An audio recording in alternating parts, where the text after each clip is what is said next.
Di hadapan Anda berdiri Lesotho, kerajaan di atas langit. Negara ini memiliki titik terendah yang paling tinggi dibandingkan negara manapun di bumi.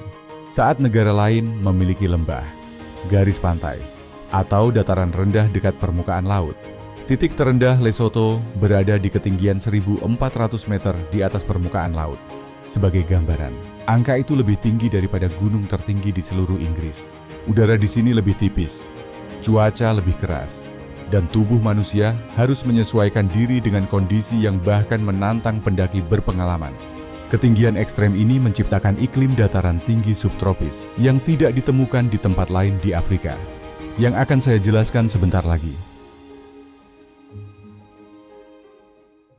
Walaupun terletak di Afrika bagian selatan, Lesotho berubah menjadi negeri musim dingin yang bisa membuat resor ski Eropa iri. Dari Mei hingga September, salju menutupi dataran tinggi, membentuk pemandangan yang terasa asing bagi gambaran khas Afrika, sehingga banyak pengunjung bertanya, apakah mereka masih berada di benua yang sama? Negara ini bahkan memiliki Afriski, salah satu dari sedikit resor ski yang beroperasi di Afrika. Tempat Anda bisa meluncur di pegunungan Afrika, sambil dikelilingi desa tradisional Basotho. Salju di sini bukan sekadar hal unik, tetapi tantangan hidup yang telah membentuk budaya Basotho selama berabad-abad. Suhu sering turun di bawah nol, dan di ketinggian tertinggi bisa mencapai minus 10 derajat Celcius dengan badai salju yang mampu mengurung seluruh komunitas selama berhari-hari. Cuaca ekstrem ini melahirkan penyesuaian unik, di mana masyarakat Afrika mengembangkan cara bertahan hidup yang biasanya dikaitkan dengan budaya Arktik, termasuk pakaian khusus, metode pemanas, dan teknik pengawetan makanan yang memungkinkan mereka bertahan dalam kondisi yang berbahaya bagi sebagian besar populasi tropis. Apakah Anda mau bermain ski di Afrika jika punya kesempatan? Tulis angka 1 untuk tentu saja, 2 untuk mungkin sekali, atau 3 untuk tidak pernah.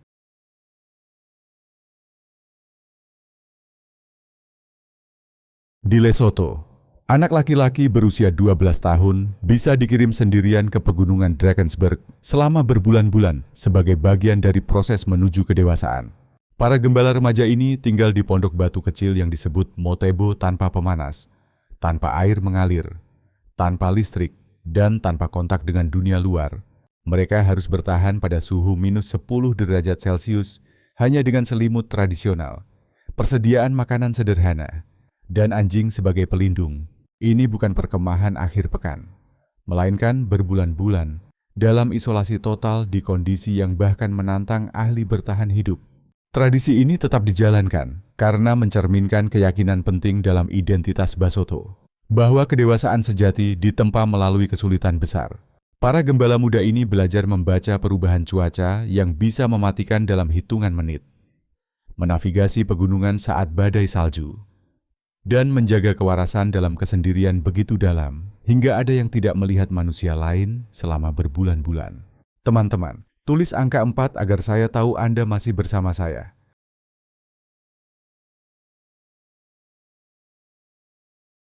Walaupun budaya gembala yang keras tampak menekankan ketahanan laki-laki, Lesotho memiliki tradisi kuat kepemimpinan perempuan.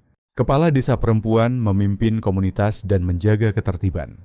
Seringkali saat para pria bekerja di tambang Afrika Selatan atau menggembala di pegunungan jauh, di masa lalu, terdapat praktik yang dikenal sebagai chobiso atau penculikan pengantin, meskipun kini sebagian besar telah ditinggalkan.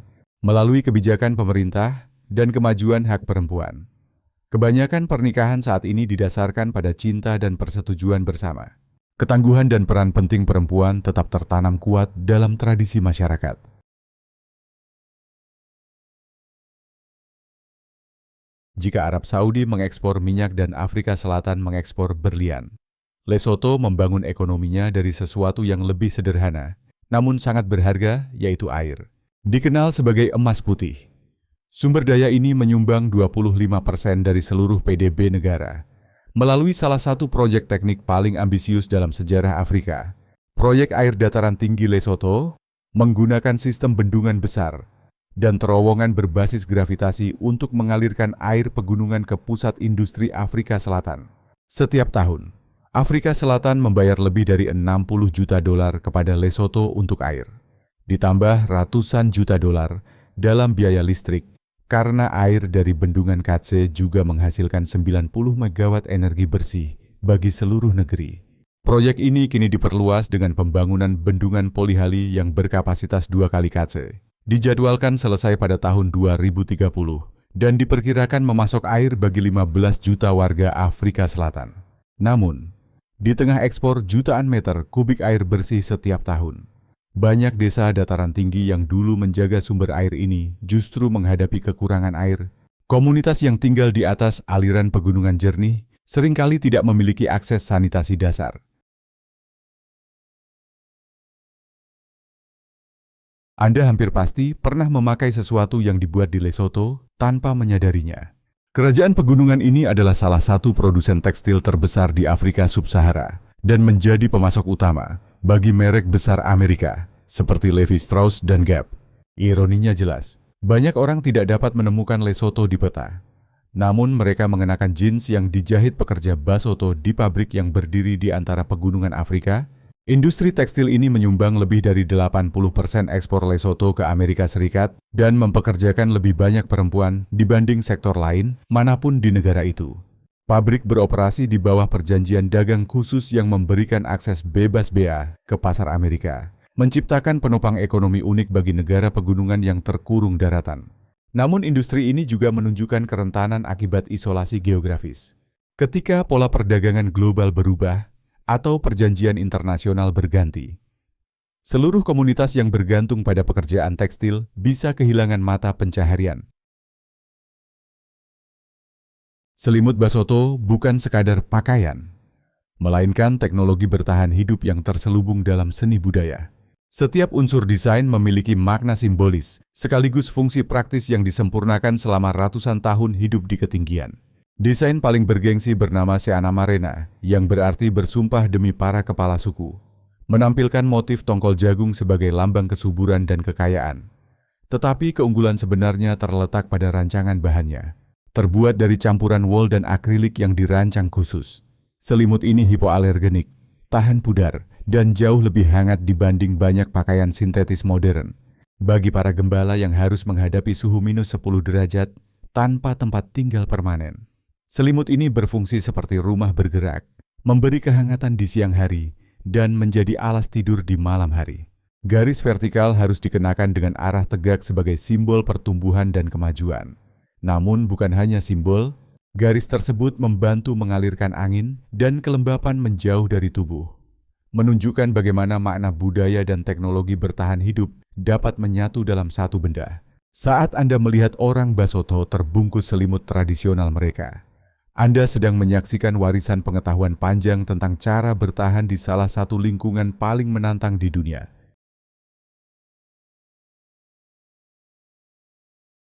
Saat banyak negara maju masih kesulitan beralih ke energi terbarukan, Lesotho diam-diam telah mencapai sesuatu yang luar biasa, yaitu hampir 100% listriknya berasal dari sumber terbarukan melalui sistem tenaga air.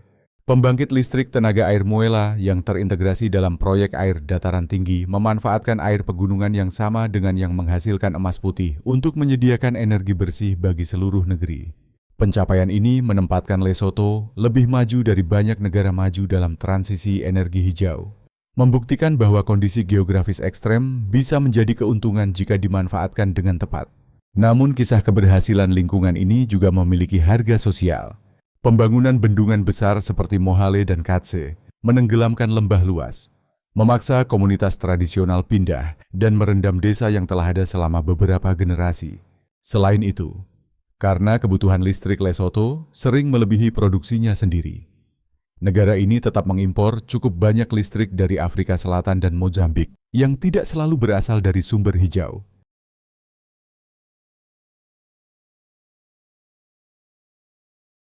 Tidak seperti hampir semua negara lain, batas wilayah Lesotho dapat terlihat jelas dari citra satelit tanpa tanda politik atau garis buatan.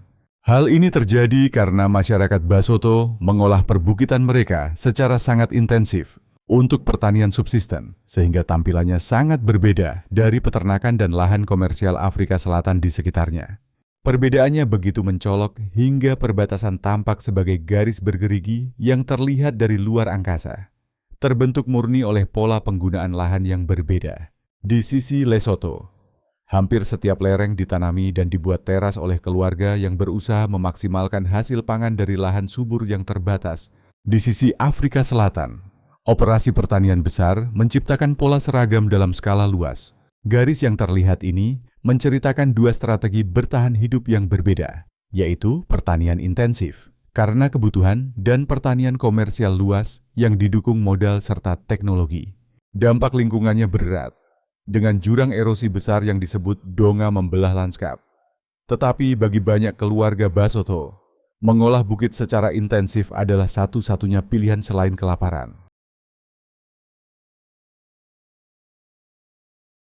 Lesotho termasuk dalam kelompok geografis paling langka di dunia, yaitu negara yang sepenuhnya dikelilingi oleh satu negara lain saja. Hanya ada 3 tempat seperti itu di bumi, yaitu San Marino dan Kota Vatikan di Italia, serta Lesotho di Afrika Selatan. Berbeda dengan negara kecil di Eropa tersebut, Lesotho memperoleh status ini melalui perlawanan militer, bukan kesepakatan diplomatik. Bangsa Basotho berhasil mempertahankan benteng pegunungan mereka pada Perang abad ke-19 melawan pemukim Boer. Ketika Inggris mencoba melucuti senjata mereka dalam perang senjata tahun 1880, perlawanan Basotho begitu kuat hingga pemerintah kolonial memberi mereka status terpisah. Kemandirian ini bertahan saat Uni Afrika Selatan terbentuk pada tahun 1910 dan akhirnya membawa kedaulatan penuh pada tahun 60-an. Isolasi geografis yang membuat Lesotho unik juga membuatnya bergantung secara ekonomi pada Afrika Selatan untuk bahan bakar, pangan, dan banyak kebutuhan lain. Menciptakan hubungan rumit antara kemerdekaan politik dan ketergantungan ekonomi. Jika Anda membuka Google Earth dan mencari koordinat -29, 4.323.570.28, 0879140. Anda akan melihat pemandangan yang tampak seperti misteri peradaban hilang. Yang terlihat adalah sisa kerangka sebuah desa bernama Hat Sapane. Kini berada di bawah air bendungan Mohale dengan dinding batu tanpa atap yang muncul di pulau kecil. Inilah harga terbaru dari ekonomi emas putih. Saat bendungan dibangun sebagai bagian dari proyek air dataran tinggi Lesotho, air yang naik menenggelamkan desa tradisional Basotho ini sepenuhnya dan memaksa seluruh klan Basya pindah ke wilayah perkotaan, tempat banyak dari mereka menghadapi pengangguran jangka panjang. Fondasi batu yang tampak dari citra satelit adalah satu-satunya sisa rumah tempat keluarga tinggal selama beberapa generasi. Sementara atap jerami mereka telah lama membusuk. Struktur sunyi ini menjadi monumen bisu bagi keluarga yang harus mengorbankan tanah leluhur demi tenaga air dan ekspor air.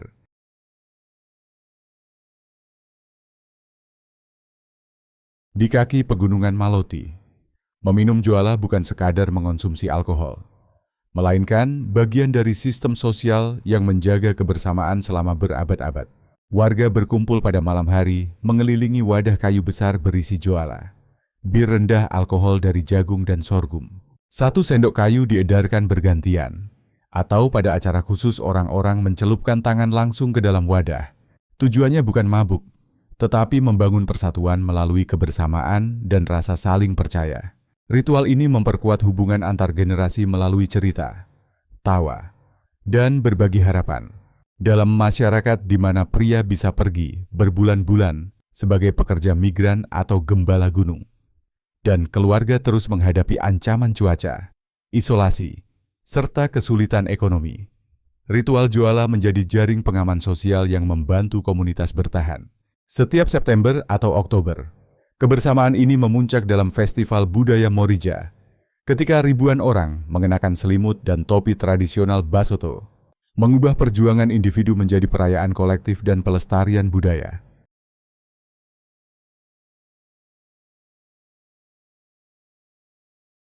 Hunian Gua Kome di distrik Beria, Lesotho, adalah contoh luar biasa adaptasi manusia terhadap lingkungan ekstrem yang masih digunakan hingga kini. Ini bukan sekadar situs wisata atau sejarah, melainkan rumah aktif tempat generasi keempat dari klan Basya pertama masih tinggal. Didirikan sekitar 200 tahun lalu di bawah kepala Teleka. Hunian ini dipahat langsung pada tebing batu dan dilapisi lumpur untuk melindungi dari iklim dataran tinggi yang keras. Rumah berwarna cerah ini menunjukkan bagaimana kecerdikan manusia mampu mengubah tebing yang tampak tak layak huni menjadi tempat tinggal hangat dan fungsional. Hubungan Lesotho dengan bumi juga terlihat pada tambang berlian Letseng yang berada di ketinggian 10.000 kaki di atas permukaan laut. Menjadikannya tambang berlian tertinggi di dunia, walau menghadapi suhu dingin ekstrem yang bisa menghentikan banyak operasi industri. Tambang ini menghasilkan berlian dengan kejernihan dan nilai luar biasa. Pada tahun 2006, berlian Lesotho Promise seberat 603 karat mendapat perhatian dunia karena kemurniannya. Membuktikan bahwa lingkungan ekstrem kadang melahirkan harta paling berharga. Di Lesotho, langit bukan hanya cuaca, melainkan arena yang menentukan keselamatan manusia. Negara ini memiliki salah satu tingkat sambaran petir tertinggi di dunia. Dengan kepadatan kilatan tanah mencapai 23 sambaran per kilometer persegi setiap tahun, angka kematian akibat petir lebih dari 15 kali rata-rata global. Menjadikan badai ancaman nyata dalam kehidupan sehari-hari, kondisi ini melahirkan adaptasi budaya yang unik, yaitu Dokter Langit atau Inyanga Yezulu. Mereka dipandang sebagai penggembala surga yang dipercaya mampu berkomunikasi dengan badai dan mengarahkannya. Dalam pandangan Basotho, badai petir adalah pasukan roh leluhur yang bisa dipengaruhi oleh niat manusia atau kekuatan ilahi. Peran Dokter Langit adalah melindungi desa dengan jimat dan tanaman tradisional agar petir tidak merusak rumah atau mencelakai warga.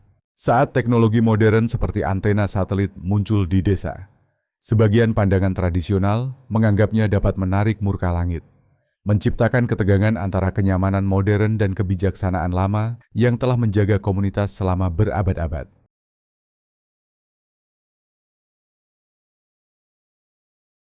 Fakta terakhir ini menggambarkan posisi unik Lesotho di dunia, yaitu kerajaan pegunungan Afrika ini memiliki hubungan kembar resmi dengan Wales sebagai kerja sama negara dengan negara pertama di dunia. Pada tahun 1985, Lesotho dan Wales memilih menjalin hubungan karena kesamaan yang mengejutkan. Keduanya adalah negara kecil, bilingual, dan bergunung dengan identitas budaya kuat yang bertahan meski dikelilingi tetangga lebih besar dan lebih kuat. Ekonomi keduanya pernah bergantung pada pertambangan dan pertanian. Keduanya mempertahankan bahasa asli di samping bahasa kolonial, dan budaya mereka dibentuk oleh kehidupan pegunungan. Kemitraan Wales-Lesotho ini mendukung pelatihan medis, pertukaran budaya, dan kerjasama pembangunan, membuktikan bahwa bahkan kerajaan pegunungan yang terisolasi pun dapat memiliki jangkauan global ketika menemukan koneksi yang tepat. Hubungan ini menunjukkan bahwa kondisi geografis ekstrem dapat menjadi jembatan, bukan penghalang. Ketika masyarakat berbagi pengalaman bertahan hidup dan pelestarian budaya, kita telah menelusuri 15 fakta menakjubkan tentang Lesotho yang menunjukkan sebuah bangsa hidup di batas tertinggi adaptasi manusia. Dari gembala remaja yang bertahan sendirian dalam kondisi mematikan, hingga Dokter Langit yang menghadapi badai, hingga desa yang tenggelam demi emas putih. Lesotho membuktikan bahwa tidak ada lingkungan terlalu keras dan tidak ada sumber daya terlalu terbatas ketika budaya memiliki ketahanan untuk mengubah keterasingan menjadi kekuatan. Kerajaan di atas langit menantang cara kita memandang Afrika, tentang bertahan hidup, dan tentang apa yang mungkin terjadi ketika kecerdikan manusia bertemu kondisi geografis ekstrem. Apa yang paling mengejutkan Anda tentang kehidupan di kerajaan di atas langit? Pernahkah Anda mengalami kondisi yang mendekati tantangan yang dihadapi komunitas pegunungan ini setiap hari? Bagikan pendapat Anda di kolom komentar. Saya membaca semuanya dan senang mendengar pandangan Anda tentang kisah luar biasa adaptasi manusia ini. Jangan lupa berlangganan dan aktifkan lonceng notifikasi agar kita bisa bertemu lagi di video berikutnya. Terima kasih sudah bersama kami hari ini. Semoga Anda menikmatinya. Dukungan Anda sangat berarti. Semoga sukses selalu. Terima kasih sudah menonton. Kalau video ini lucu atau bermanfaat, jangan lupa like, subscribe, dan nyalakan loncengnya agar tidak ketinggalan video baru. Sampai jumpa di video berikutnya.